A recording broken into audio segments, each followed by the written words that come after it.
नमस्कार दोस्तों, defence show में आपका स्वागत है। तो दोस्तों, बहुत बड़ा अपडेट आ रहा है। भारत एक लंबे समय के बाद चीन पर भारी पड़ता दिख रहा है और भारत को चीन से बम्पर फायदा हो रहा है। जहां एक और एलएसी पर तनाव चल रहा है, तो वहीं चीन जाने अनजाने में भारत को फायदा पहुंचा रहा है। तो कैसे भारत चीन पर भारी पड़ रहा है और क्या फायदा हो रहा है, ये मैं आपको इस वीडियो में समझाऊंगा। तो वीडियो में अंत तक बने रहिए। साथ ही लेटेस्ट डिफेंस अपडेट्स के लिए चैनल को जरूर सब्सक्राइब कर लीजिए। तो चलिए वीडियो शुरू करते हैं।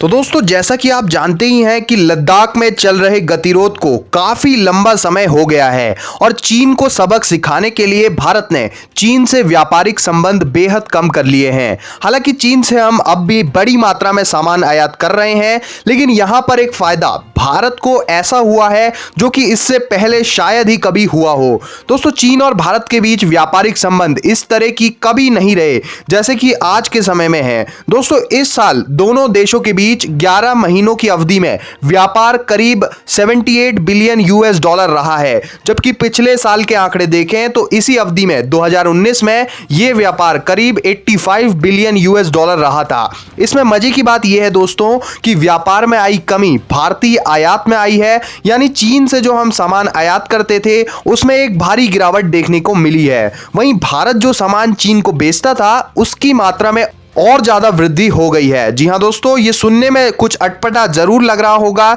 लेकिन मैं आपको इस वीडियो में आगे आंकड़ों के साथ बताऊंगा कि ये सब कैसे संभव हो पाया है। इसी के साथ ही भारत का चीन के साथ जो ट्रेड डेफिसिट था, यानी कि व्यापार घाटा था, उसमें भी एक भारी गिरावट देखने को मिली है। दोस्तों, इस तरह की गिरावट आखिरी बार करीब 15 साल पहले 2005 में देखने को मिली थी।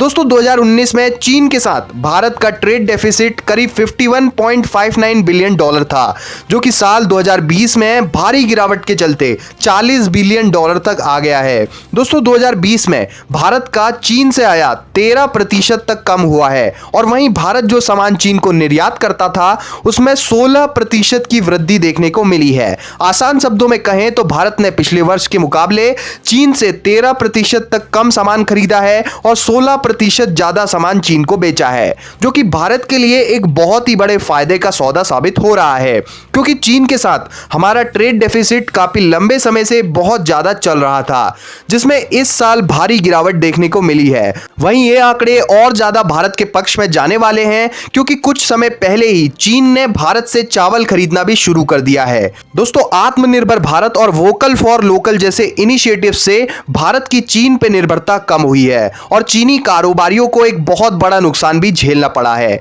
पेंडेमिक के कारण भारत की अर्थव्यवस्था संकटग्रस्त है, लेकिन स्टील का निर्यात अप्रैल और जुलाई के बीच दोगुने से भी ज्यादा हो गया है। दोस्तों, ये पिछले 6 सालों में उच्चतम स्तर पर पहुंच गया है। भारत के स्टील निर्यात में ये अप्रत्याशित उछाल चीन के कारण आया है, जबकि दोनों देशों के बीच भारी तनातनी भी चल रही है।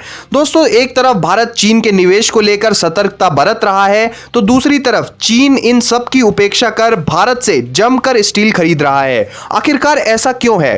दोस्तों, समाचार एजेंसी रॉयटर्स के कारोबारियों ने कहा है कि ऐसा कम कीमत के कारण हो रहा है। भारतीय विक्रेताओं के पास उत्पादन की बड़ी खेप मौजूद थी, क्योंकि लॉकडाउन के कारण घरेलू मांग प्रभावित होने से माल बिक नहीं रहा था। ऐसे में भारतीय विक्रेता इस सरप्लस से छुटकारा चाहते थे और राजस्व को कम नहीं होने देना चाहते थे।